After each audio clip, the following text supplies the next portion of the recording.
Hi everyone, my name is Akwe, and welcome to another episode of US Immigration Unpacked with Immigify.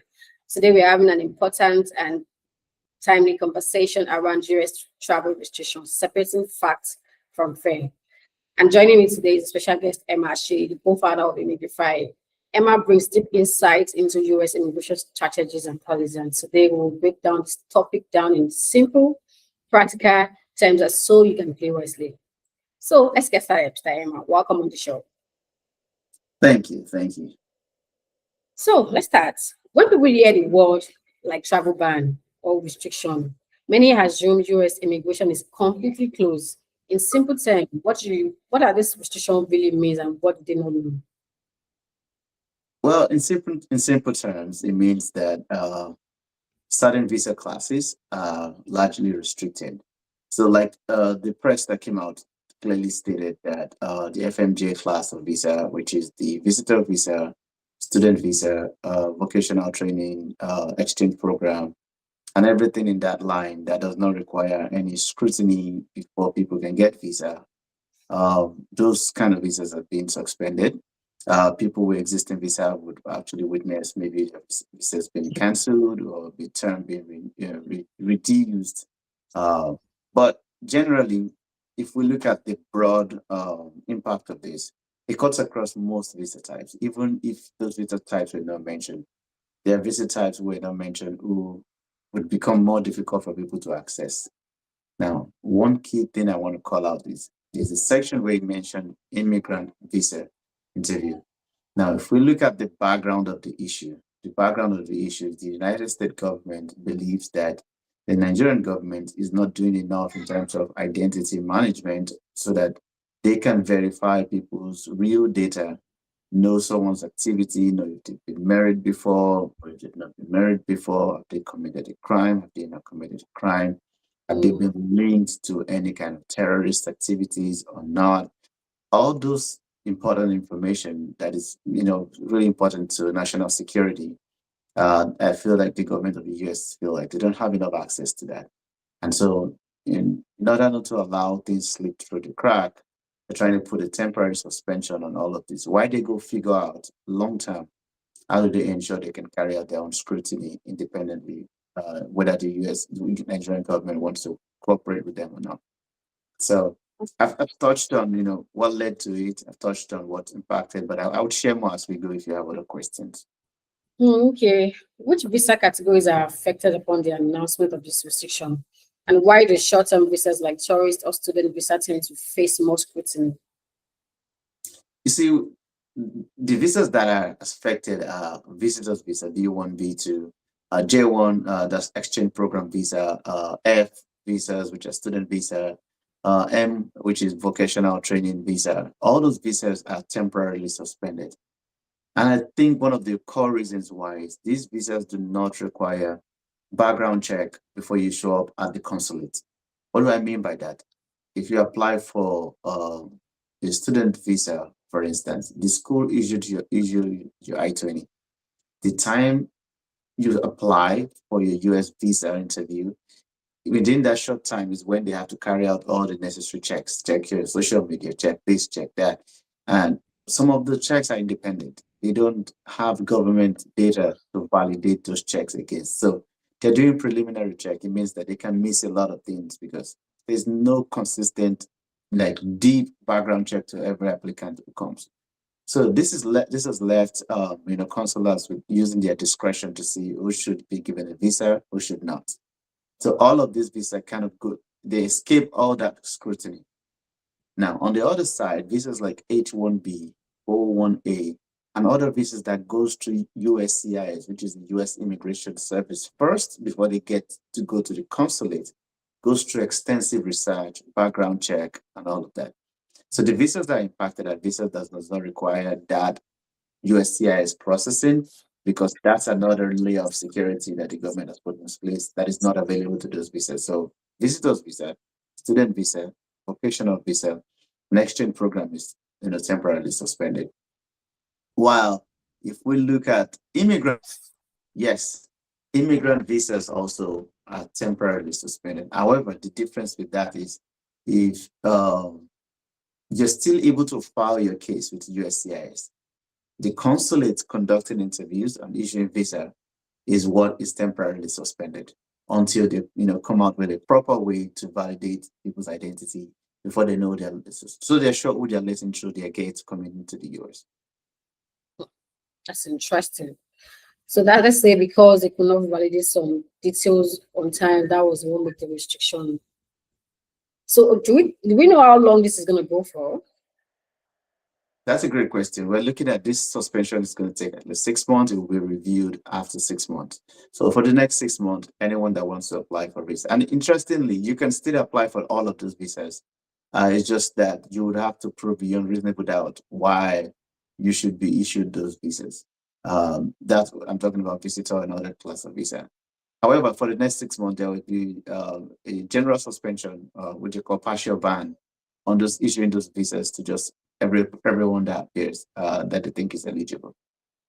So does that affect those people who are in line already, or just new people coming in? It depends. It depends on where you are in line. Are you in line? Have you started at all? Are you in line that you have an approval? You're just waiting for an interview date. Are you in line that you just filed your case with USCIS? You have not received an approval. So it depends on where you are in line. But basically, it will affect most people in line. The reason is it doesn't cancel your application. And that's one key thing I want to call out. If you have applied for an EB1, if you're going to apply for EB1, if you have an approval for EB1 or EB2 national interest waiver, whatever ban that has been put in place does not affect that approval. What it affects is when you are able to show up at the embassy in your country to secure that visa to be on your way to the US. And whenever this kind of things happen, when they do this suspension, they go back and figure out, okay, the problem is identity management. We need to be able to identify who's coming to our country. What do we put in place to make sure that we can do the accurate verification? So by the time they are done with those infrastructure, they will open the gates again and let people start coming in. So it's not a reason not to apply. It's not a reason not to start your process. It's not a reason not to continue your process. The smarter ones know that this is the best time. It's like when it's raining and you want to take a pedestrian bridge. A lot of times it's free. Nobody wants to go on a pedestrian bridge when it's free. But when it's all good weather, you see a lot of people using it. The same thing with this kind of process. Since the first step of this process is still available for you to take, I would encourage anyone, go ahead and file your EB1, file your EB2, secure those approval, and just wait this out. It's not the first time Nigeria was banned. So this is not news. It has happened before. So for some of us, it's not news. So yes, but for those in the US, it does not affect them. If you're in the US and you want to adjust status, whether you're Nigerian or not, it does not affect you at the moment. Okay. Many professionals see denial happening around them and start losing hope. What is the real difference between discretionary visa and petitioner-based visa, and why does this matter right now? It matters a lot. All the discretionary visas at the FMJ we just talked about, the consular use their discretion to determine who should go, who should be given the visa, who should not be given the visa. Petition-based is a step further. You're actually reaching out to the US Immigration Service, presenting your details for them to do extensive background check and review your application, provide the feedback. Now, today you can still apply for O1 visa and still get a visa from Nigeria, even though there's a temporary ban in Nigeria. O1A, if you have an employer in the US that wants a petition for you with O1A, you can go ahead and apply, get your approval, walk into the same embassy that everybody's not willing to go to right now and get a visa and be on your way to the US. That has not been suspended. That is not impacted at all.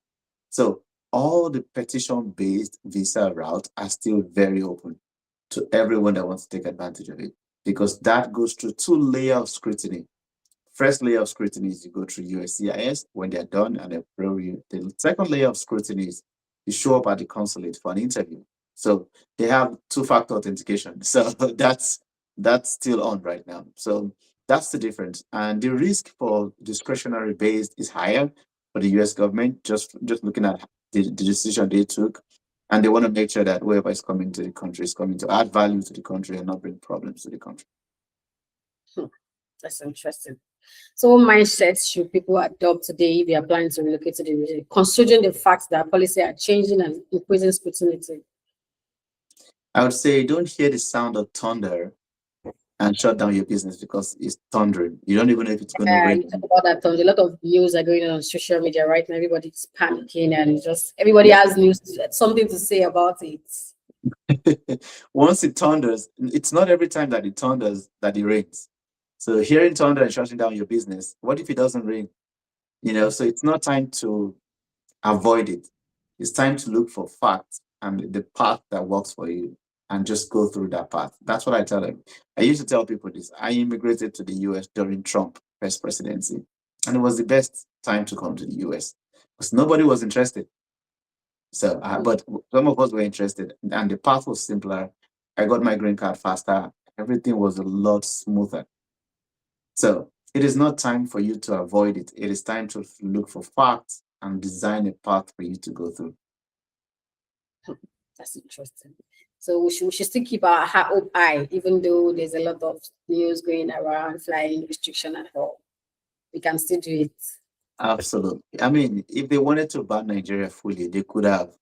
But for economic value, they see that for employer-based petition, they should still let people in. And that's why H-1B is exempted, O-1A is exempted, L-1P, meaning people who are artists that want to go to the US and perform, they can still do that today. They're not even impacted. So I would say keep hope high, but most importantly, take steps. That's what I always tell people. Just take steps. Take steps. Thank you so much, Emma, for breaking this down clearly. For everyone listening, the key takeaway is simple. US immigration hasn't stopped, but carefully, short-term planning is being file out. Merit-based petition drive pathways still matters more than ever. The real question isn't, is the US closed? It is, am I preparing the right way? Thank you so much for listening to the US Immigration Unpacked with Immigify. We'll see you on the next episode. If you found this conversation helpful, stay tuned for more episodes of US Immigration Unpacked with Immigify, where we help you plan smart and not scared.